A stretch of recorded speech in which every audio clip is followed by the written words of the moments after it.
So nothing but these are smooth muscles. That brownish structures are smooth muscle bundles with distal CBD, MPD, and confluence of CBD and MPD known as ampulla. Ampulla, and together both of them join to form the ampulla or a common channel, and that common channel opens at the major papilla. Minor papilla also can be there at that level if it is pancreatinism. So this anatomy is again important because this is one area where MRCP does not score much, and endoscopic ultrasound and ERCP are the modalities of choice to pick up abnormality at the ampulla and major papilla. Rest all MRCP can take care. Now, MRCP first started off as an MRI hydrography only for fluids, and the sequence first started in 1985 was rare sequence. Rare sequence, that is rapid acquisition with relaxation enhancement and refocusing echoes.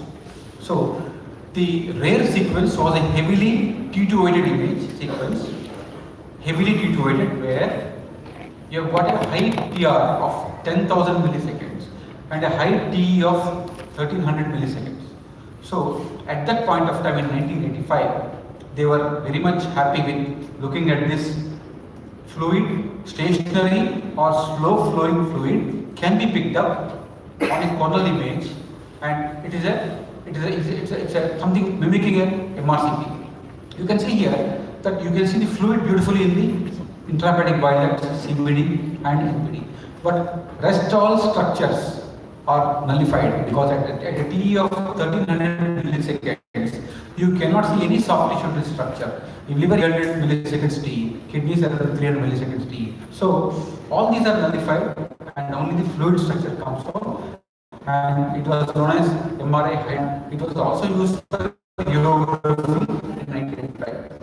Subsequently, a modified SNR, less signal to noise ratio, but it was very good sequence of breath hold, and there was quality that is known as the HASTE or SSFSE sequence. It is nothing but a sequence of modified rare or spin echo sequence where only half of the K lines, half of the lines in K space are acquired, and this in 1991 this MRCP sequence was put forward known as single shot sequence, or say half Fourier acquisition, single shot turbo spin echo, or single shot fast spin echo sequence. This sequence has come. The advantage is very fast. You can do breath hold sequence, or you can do also respiratory guided sequence.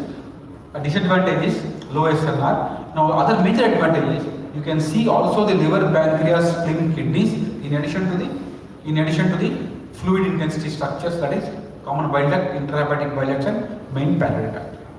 So from rare sequence, you got a HASTE or SSFSE sequence, and this is one sequence where you can see the pancreatic parenchyma, you can see the liver parenchyma also in addition to the fluid. Then next, today what sequence we use is a heavily T2-weighted sequence known as fast recovery, fast spin echo sequence used to fluid signal in the bile ducts which are stationary or slow moving fluid can be picked up on the sequence, and this sequence or a 3D sequence acquired by multiple thin overlapping remission on a 3D sequence of FRFSE sequence. This is either a 2D or a 3D images you can acquire. 3D is better because 3D has a depth perception much more unique than the 2D sequence, and also the relationship between the various structures, the relationship between the CBD, cystic duct, intrahepatic bile ducts are much better picked up because of the depth perception by 3D than a routine 2D image. You can rotate and see. So nowadays 3D MRCP has become order of the day, especially for looking at anatomy and anatomical variation. Patient preparations, patient has to be 4 hours fasting. Pineapple juice or beer clearly demonstrated. If you don't give, the fluid in the stomach and duodenum will superimpose over the structures like bile, like CBD and MPD, and you will get artifacts and you cannot see properly. That is why you give a negative contrast pineapple juice iron, which suppresses the of the fluid, so that it is hypo-intense fluid. Of course, we give buscopan as an anti-peristaltic agent to prevent bowel movement and duodenal peristalsis, which causes artifacts over the distal CBD and main pancreatic duct. Now, normal anatomy of the bile ducts, normally in physiological non-distal non-distended state, you can see the intrahepatic, central intrahepatic bile ducts, and at the most the second order branches. The third order branches are not visualized. Now, normal diameter of right hepatic duct or left hepatic duct is 3 millimeters. Normal diameter of extrahepatic bile duct is 7 to 7 millimeters. In post-cholecystectomy, CBD can be up to 10 millimeters, beyond which is abnormal. And always remember that the bile ducts branch the portal veins. Bile ducts always identified, they branch along with the portal veins.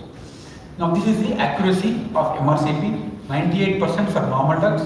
Accuracy for dilatation is 95%, but accuracy for peripheral ducts falls because when in non-distended state, the peripheral ducts are not visualized, so accuracy falls for MRCP.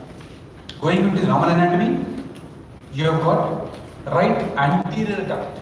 Right anterior duct is formed by confluence of segment 8 and 5 ducts. Those are the anterior segments. Anterior segments are segments 8 and 5. Those ducts join to form the right anterior duct. The posterior duct is formed by confluence of posterior ducts, that is the segment 6 and 7 ducts. Together anterior duct and posterior duct form a confluence to form the right hepatic duct. Segment 2, 3 ducts join to form a confluence. Then segment 4 duct joins the segment 2 and 3 duct to form the left hepatic duct. So this is left hepatic duct, that is right hepatic duct. They form the confluence. Together they join to form the primary confluence, continues as common hepatic duct. Now the primary confluence of hepatic duct is formed by right hepatic duct, left hepatic duct. The secondary confluence of right hepatic duct is formed by confluence of anterior duct and posterior duct. The secondary confluence of left hepatic duct is formed by confluence of segment 2, 3 and 4 ducts. At that level, there is secondary confluence of the left hepatic duct. The caudate duct, segment 1 is again remaining. The caudate duct can join at proximal LHD or proximal RHD. This is gallbladder, that is cystic duct. Up to the confluence of cystic duct with the common duct, it is common hepatic duct. Beyond which is the common bile duct up to the level of the ampulla. The common bile duct and pancreatic duct join to form the ampulla, and from there is a common channel. Together they open at the major papilla into second part of your nose. Now this is what I just now I told you. Now going into the how to identify the anterior duct and posterior duct. Always remember that the anterior duct joins vertically, runs vertically. The posterior duct, that means right posterior, courses more horizontally.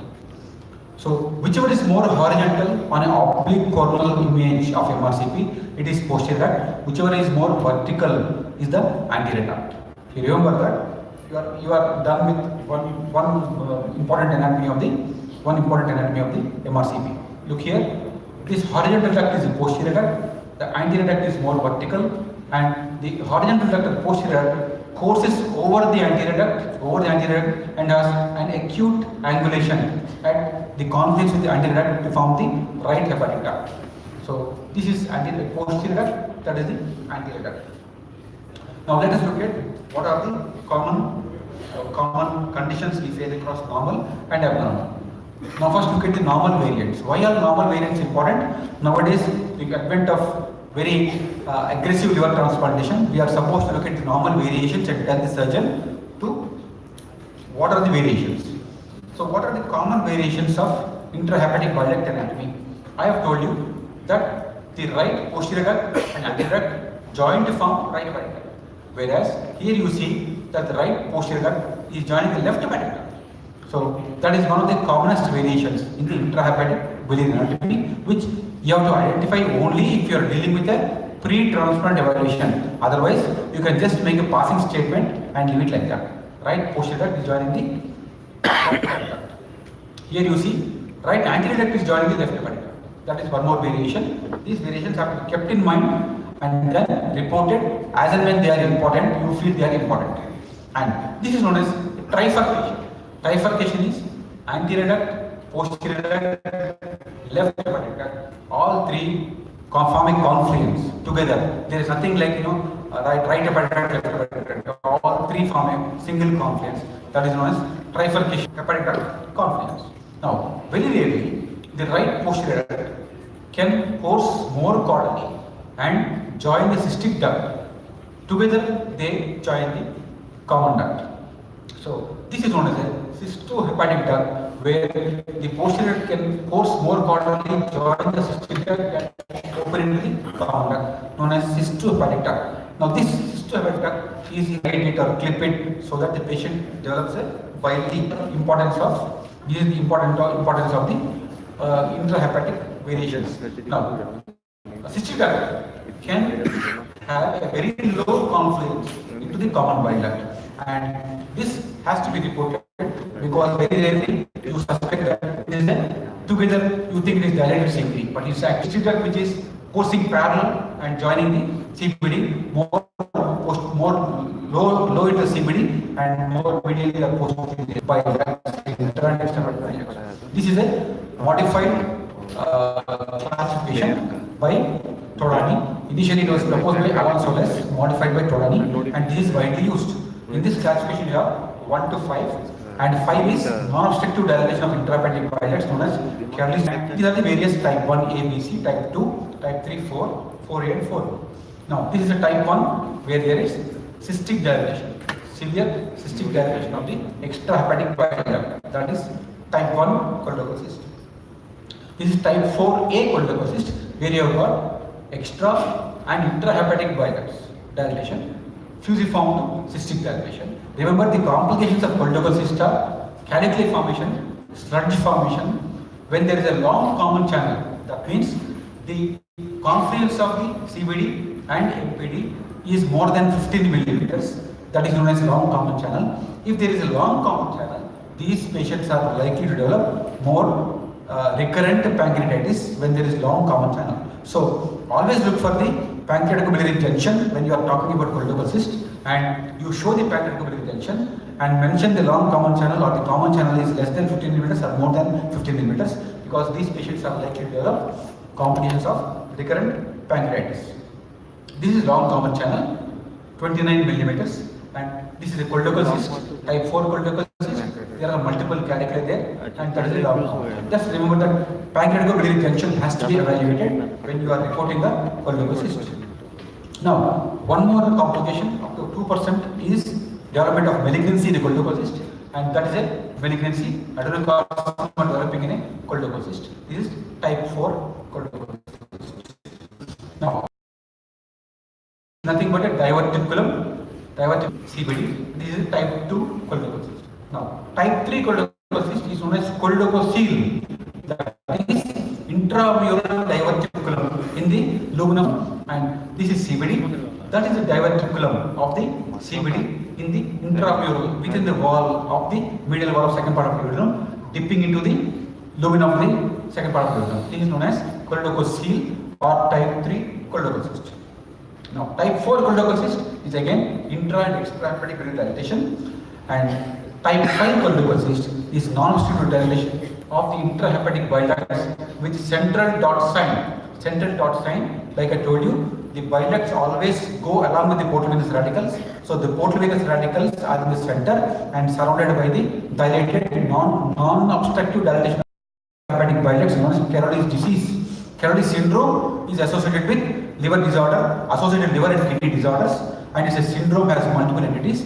Caroli's disease is only dilation. Caroli's syndrome is also associated with liver fibrosis, ARPKD, and various other abnormalities. Together they are known as duct plate abnormalities. That is Caroli's disease and Caroli's syndrome. This is typical central dot sign. Now, one major differential diagnosis when you are dealing with cholelococcyst is a duplication cyst of duodenum.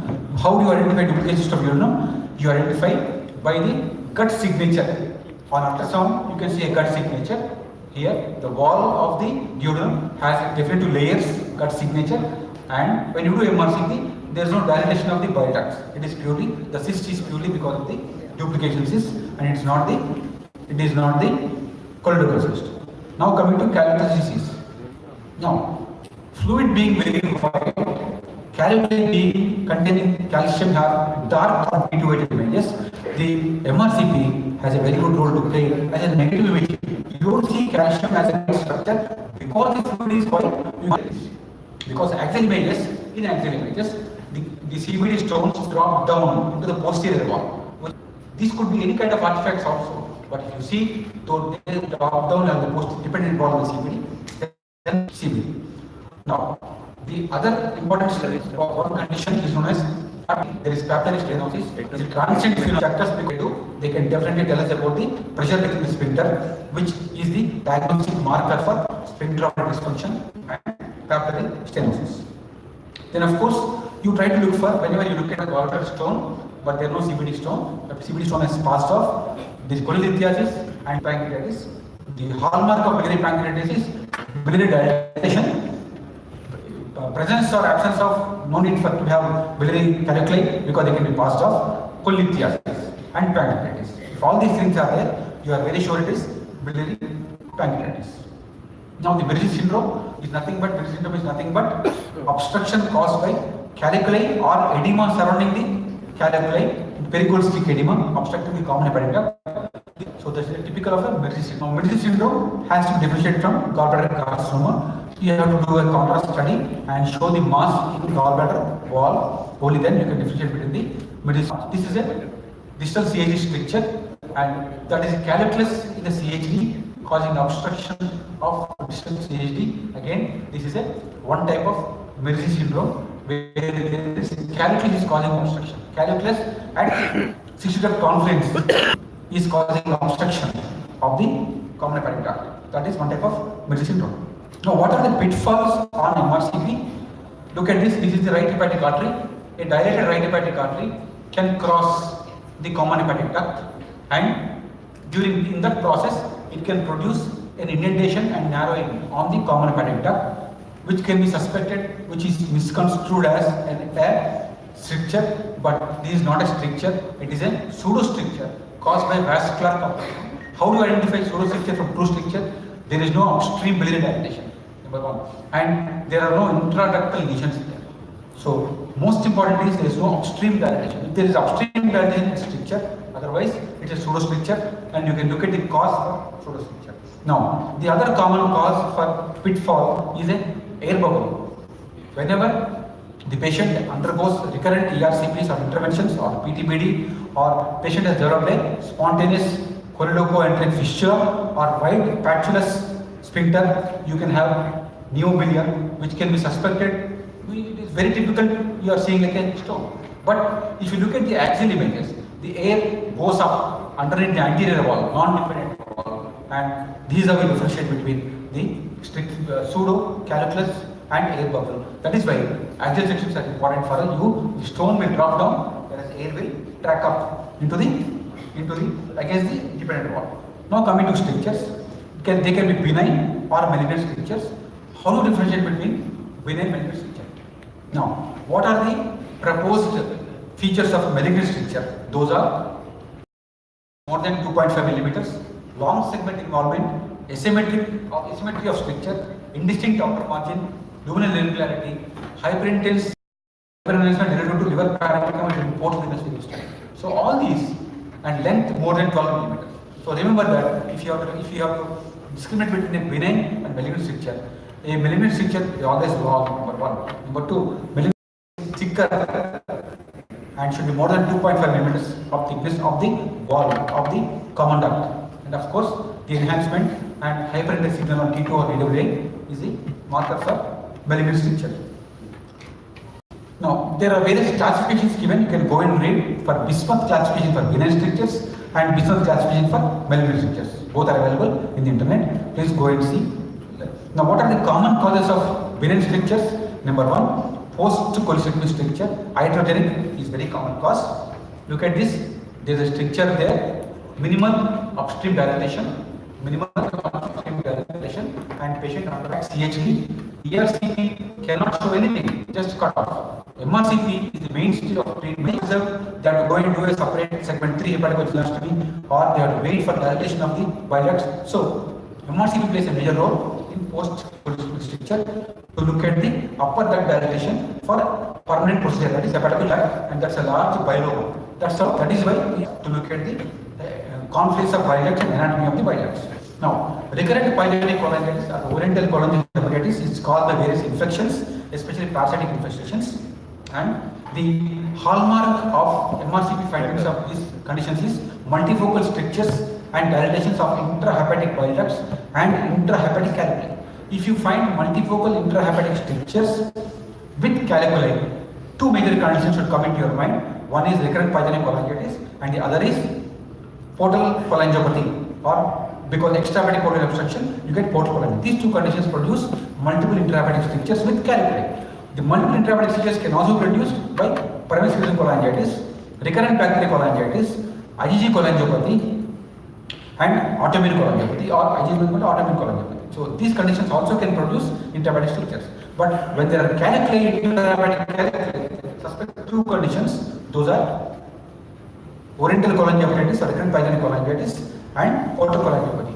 Now on T1WA, these calculi are seen as white structure,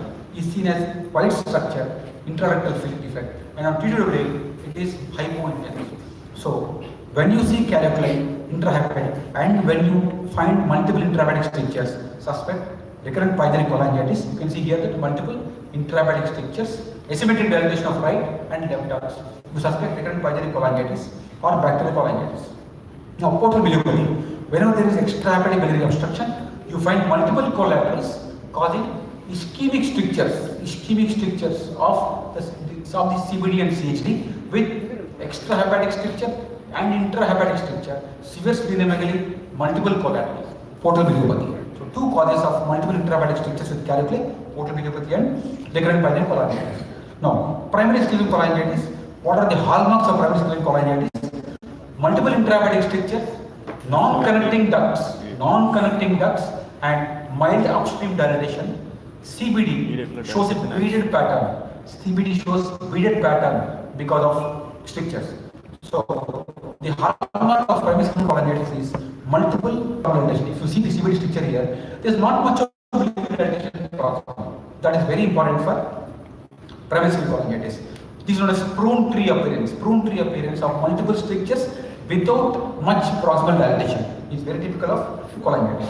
Now, this condition of papillary stenosis, this condition of smooth narrowing, tapering papillary stenosis in a given clinical setting of PUO, loss of weight, recurrent infections is very typical of HIV cholangiopathy, where this particular area is very much prone for HIV cholangiopathy, and this is a HIV cholangiopathy, papillary stenosis in a given clinical setting. It's very important. Given clinical setting, papillary stenosis and lower CBD stricture is typical for HIV cholangiopathy.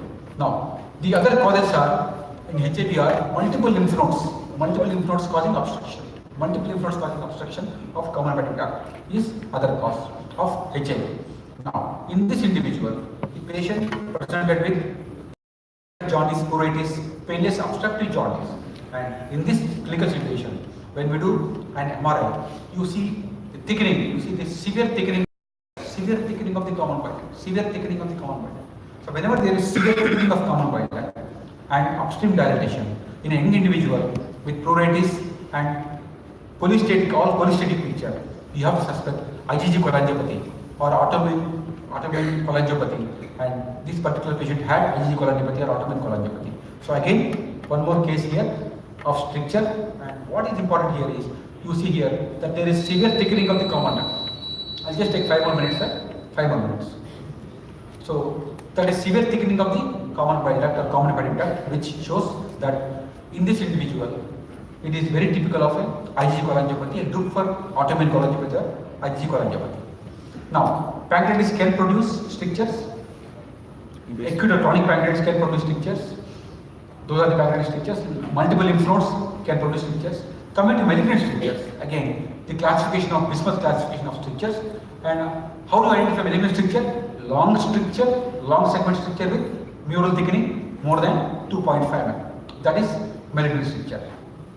Now, malignant strictures can be hilar cholangiocarcinoma, distal CBD cholangiocarcinoma. Now, what is the closest future diagnosis for hilar cholangiocarcinoma? Gallbladder cancer, which is infiltrating into the portohepatis causing obstruction, and you have to identify the type of strictures. Is it type 1, type 2, type 3, type 4 strictures? Why do you identify the type of strictures? The type of strictures is important because patient management. The management of the patient in biliary strictures is important because a surgeon or a interventional radiologist has to plan treatment according to type of stricture. If primary complex is involved, there is one type of management. If secondary complex is involved, you have to put two PTBDs, one in left and right. So you have to give the level of stricture, type 1, type 2, type 3, type 4 stricture in malignant strictures for important for treatment purpose. That is a. Now come to periumbilical tumors. The periumbilical tumors are a typical entity that occur around the ampulla, that is cholangiocarcinoma of the distal CBD, adenocarcinoma of pancreas, adenocarcinoma of duodenum, and tumors occurring from major papilla or the ampulla. These four form the periumbilical tumors, and the typical feature is double duct sign of periumbilical tumors. You've got dilatation of the MPD and the distal CBD, and this is an ampullary tumor on endoscopy. And you can see double duct sign here, that is the periampullary mass, dilated MPD, head of pancreas. Both conditions, stricture of CBD, carcinoma of pancreas, head of pancreas, causing double duct sign. Double duct sign is typical for malignancies of pancreas, head of pancreas. Now, when you come to MPD evaluation, not more than 3 mm is the cutoff in head, normally 3 to mm in the body, and in tail 2 to 4 mm. This is the normal anatomy of the main pancreas. It should not be more than 3 mm in the head. Otherwise, it is dilated. Now, one important aspect is pancreatism. In pancreas, is open at the minor papilla and deretracted in the dorsal. So, whenever the main entire pancreas drainage is through dorsal duct, through minor papilla, it is known as pancreatism, and they are prone for recurrent pancreatitis. Now, chronic pancreatitis, they can be parenchymal changes or there can be duct changes. Now, if there is parenchymal change in chronic pancreatitis, this is one type of chronic pancreatitis.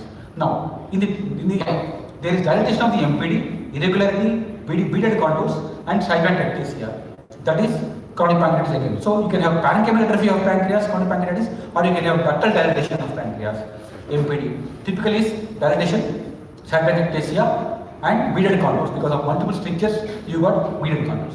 And you got stricture MPD here and upstream severe dilatation with beaded contours. Again, there is severe almost colon-like dilatation of MPD. This is chronic pancreatitis. And MRCP useful in showing the fistulas. This is the post-traumatic fistula, post-traumatic pancreatic fistula, communicating with the peritoneal space. Now, pancreatic cancer. What is the most important hallmarks of pancreatic cancer? Abrupt MPD cutoff, irregular shoulder margins, severe upstream MPD dilatation, and severe parenchymal atrophy. That's very important. In chronic pancreatitis, there will not be parenchymal atrophy upstream body and tail regions, whereas in head of pancreas malignancy, there will be severe parenchymal atrophy in body and tail regions and abrupt cutoff. If you see here, abrupt cutoff, there is severe parenchymal atrophy in the body and tail regions when there is obstruction of the head of pancreas. So that is a very typical picture of pancreatic malignancy. Again, one more pancreatic malignancy here. And this particular sign is known as duct penetrating sign, where there is inflammatory mass because of chronic pancreatitis. And duct MPD is appears to be penetrating into the mass, whereas in pancreatic malignancy, it is duct infiltrating sign. There is abrupt cutoff and there is duct infiltrating sign, whereas duct penetrating sign is typical of chronic pancreatitis, inflammatory mass, and chronic pancreatitis. Now, one more condition, when there is cystic dilatation, severe dilatation of the MPD and side branches, is known as intraductal papillary mucinous tumor. They produce a lot of mucin, and there is wide dilatation of the major papilla, and mucin is produced going into the lumen of second particle. Whenever there is severe dilatation of MPD, you always suspect intraductal mucinous tumor in addition to chronic pancreatitis. So, in conclusion, MRCP technique to be standardized, normal anatomy and variants have to be known better. Artifacts, pseudostrictures, and limitations have to be known. 3D studies are much used for anatomy, relationship of anatomy, and intrahepatic conflicts. MRCP provides a roadmap for clinicians before primary treatment, and information about liver pancreas is also important when you give a diagnosis on MRCP. And contrast has to be used in malignancies, and the calcification and calcification cannot be picked up better on MRI. You always have to go back onto the CT scan. Thank you very much for your attention. Thank you.